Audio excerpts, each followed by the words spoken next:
사람은 잠들기 전에 무슨 생각을 하느냐에 따라 다음날 아침의 시작이 크게 달라집니다. 왜냐하면 낮에 활발하게 일하던 현재 의식이 잠재의식으로 전환되는 순간이 잠들기 전이고, 자는 동안 뇌, 마음, 의식 상태는 잠들기 전의 사고방식에 큰 영향을 받기 때문입니다. 개운치 않은 채 잠이 들면 그 정신 상태가 잠든 사이에 뇌와 마음, 의식에 스며들어 아침에 깨어났을 때 개운치 않은 채 혹은 밤보다 더 꼬이게 만들 수도 있습니다. 반대로 잠들기 전에 즐거운 생각을 하거나 개운치 않음을 리셋함으로써 기분 좋게 잠들게 되면 뇌와 마음, 의식이 긍정적이기 때문에 상쾌하고 밝은 마음으로 아침에 깨어나 좋은 하루를 시작할 수 있습니다. 그래서 잠들기 직전이야말로 자신에 대한 3분 정도의 질문을 통해 잠재의식에 접근하는 최고의 타이밍인 것입니다. 질문에 힘이라는 말이 있습니다. 매일 밤 자기 자신에 대한 질문으로 인생을 바꿀 수 있다고 생각합니다. 우리가 스스로에 대한 질문을 통해 자신을 냉정하게 그리고 객관적으로 바라볼 수 있기 때문입니다. 답은 항상 내 안에 있다라는 말처럼 나를 제대로 살게 했던 건 정답이 아니라 질문이었고, 혼돈 속에서 던진 물음표가 삶의 변곡점이 되어 나를 바꾸어 놓았다는 것을 깨달을 때 질문의 힘을 절실히 느끼기도 합니다. 그래서 위기를 극복하고 싶을 때, 삶의 변화를 일으키고 싶을 때, 최고의 나로 살고 싶을 때 잠자기 전 스스로에게 질문을 해봅시다. 스스로에게 하는 질문을 통해 분명 그동안 알지 못했던 자신의 진짜 마음을 알 수 있을 것입니다.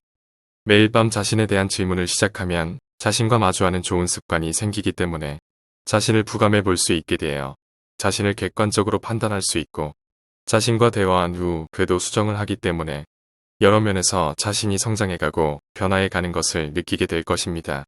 스스로에게 하는 질문의 내용은 각자의 상황에 따라 다르겠지만, 이번 영상에서는 다음 3가지 주제별로 예시를 들어 소개하겠습니다.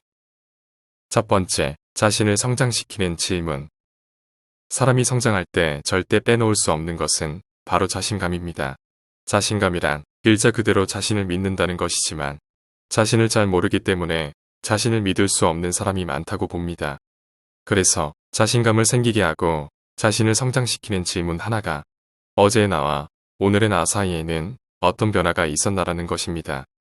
사람들은 일반적으로 다른 사람들의 변화는 눈으로 보고 알 수 있지만 자신의 변화는 스스로 알아차리기 어렵습니다.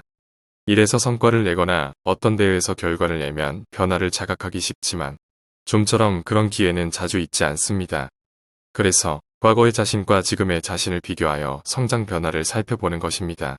아주 작은 일이라도 그것을 어제, 한 달 전, 1년 전 과거의 자신과 지금의 자신을 비교하며 변화를 찾아봅시다. 아무리 작은 변화라도 그것은 자신이 성장하고 있다는 증거라고 깨닫는 것으로 자신을 인정할 수 있고 칭찬할 수 있습니다. 그러면 반드시 자신감이 생길 것입니다. 자신감을 생기게 하고 자신을 성장시키는 또 다른 질문은 나만이 할 수 있는 일은 무엇일까라는 질문입니다. 이 질문에 명확하게 대답할 수 있는 사람은 별로 없을 것이고, 내가 할 수 있는 일은 다른 사람도 할 수 있는 일이 대부분일 것입니다. 한 분야의 프로라고 하더라도 자신 이외에도 잘할 수 있는 사람은 더 있기 때문에 자신은 아직 멀었다라며 매일 단련하고 기술을 연마하고 있을 것입니다.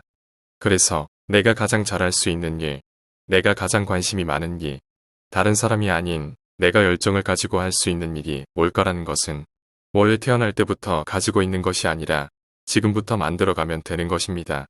그런 능력이 지금은 없지만 앞으로 오랜 시간을 들여 키워나가면 된다고 생각하는 것입니다. 나만이 할 수 있는 일은 무엇일까라는 질문에 대한 대답을 도출할 수 있게 되면 의식적으로 열정을 가지고 해나가며 성장할 수 있게 되고 자신감을 가지게 될 것입니다. 두 번째, 인간관계를 호전시키는 질문. 우리에게 기쁨을 주는 것도 고통을 주는 것도 결국은 인간관계입니다. 그러나 인간관계를 좋게 만들어가기 위해서는 상대는 바꿀 수 없고 자신이 바뀌어야 하는 것이 현실입니다.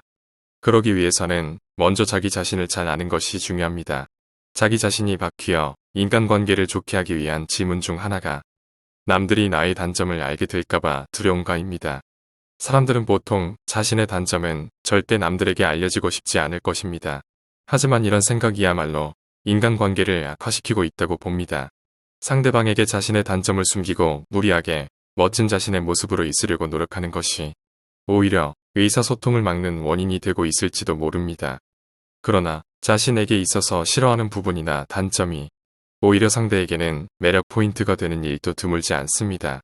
상대와의 관계가 깊어지지 않는다는 것은 자신의 단점이 원인이 아니라 오히려 완벽을 연기하려는 자신일지도 모릅니다. 그래서 나는 완벽해야 한다라고 무리하게 노력을 한다면 관계가 좀처럼 깊어지지 않기 때문에 단점을 굳이 숨기려고 하지 않는 것이 좋을 것입니다. 그렇게 함으로써 어쩌면 지금까지 사이가 좋지 않았던 사람과 거리가 좁혀질지도 모릅니다. 인간관계를 호전시키는 다음 질문은 최근에 고맙다고 말한 적이 있는가입니다. 남에게 고맙다라고 말하는 것이 쉬운 것 같지만 의외로 전달이 잘 안 되는 사람들이 많은 것 같습니다. 감사를 습관화하는 것은 상대방도 자신도 그것만으로 행복해지기 때문에 자주 소리내어 감사의 마음을 전해보는 것이 좋을 것입니다. 이 감사의 마음을 전할 때에는 단지 고맙다라고 하는 것이 아니라 청소를 해줘서 고맙다든가 당신이 도와준 덕분에 납기를 맞출 수 있었다든가 상대방이 구체적으로 무엇을 해주었기 때문에 고마웠는지를 잘 전달하도록 하는 것이 포인트입니다. 이 한마디만 해도 인간관계는 잘 될 것입니다. 세 번째, 어려운 상황을 극복하고 싶을 때 하는 질문. 평소 아무리 긍정적인 사람이라도 어려움에 직면하면 부정적인 생각에 빠지기 쉽습니다. 그러나 이럴 때일수록 긍정적인 질문을 통해 어려운 상황을 전환시킬 수 있습니다. 그 첫 번째 질문이 이번 위기 상황에서 새롭게 개발할 수 있는 재능은 무엇일까라는 것입니다. 먼저 위기라는 것은 내가 크게 성장하기 위해 찾아오는 것이라고 받아들입니다. 위기를 계기로 비로소 알게 되는 것, 다소 고통스럽더라도 위기를 통해 배울 수 있는 것은 바로 자신이 미처 몰랐던 재능이 발휘된다는 것입니다.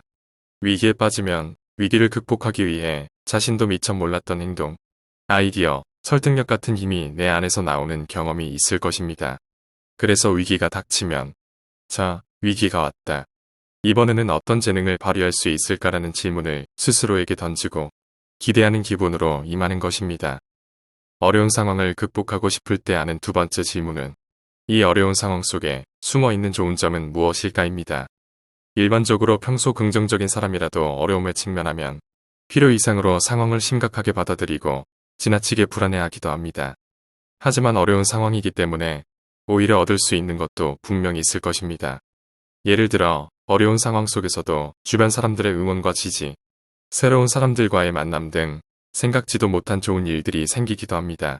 그래서 어려운 상황일 때는 그 속에 숨어있는 좋은 점들을 의식해보고 기대해보는 것도 좋을 것입니다. 이렇게 관점을 바꾸어 조금이라도 긍정적인 면을 발견할 수 있게 되면 마음이 차분해지고 자신감을 갖게 되어 자신이 할 수 있는 일을 확실하게 해나갈 수 있게 될 것입니다. 지금까지 나를 바꾸는 최고의 시간, 잠자기 전 3분에 대해 말씀드렸습니다. 밝은 내일을 맞이하기 위해 자기 전에 자신에게 질문을 함으로써 솔직한 자신과 마주할 수 있고 자신의 마음을 가다듬을 수 있을 것입니다. 이 내용이 자신을 한 단계 더 성장시키는 데 도움이 되었으면 합니다. 감사합니다. 원더풀 마인드였습니다.